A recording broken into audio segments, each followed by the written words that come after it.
lapho esikhole nje ngathi amandla likhulu kumele lingekho engangathi ngabe sikuphi. Manje wezoyini noma ngabe uhlanye emphakathini bese ulokhu uyimatanisa uthi ufuze mina mawugaxele. Ulengisa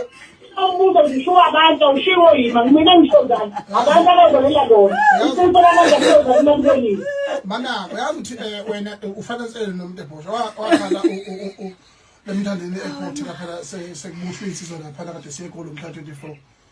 baboshwa ke ithe mabese ebhanweni umuntu ebhosha waphika ephakathi endizeni kwafa isitulo sebhanoyi wafonela amaphoyisa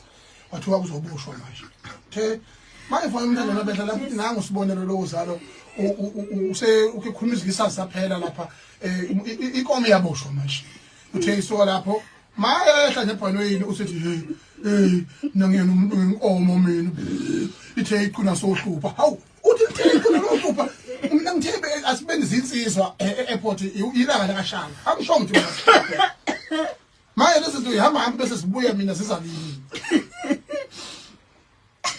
Welile ubhuti wakho nikhule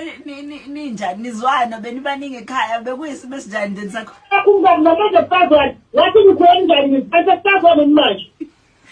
Akuhleke ama-phone la ngoba uzoqhuma ama-edra mase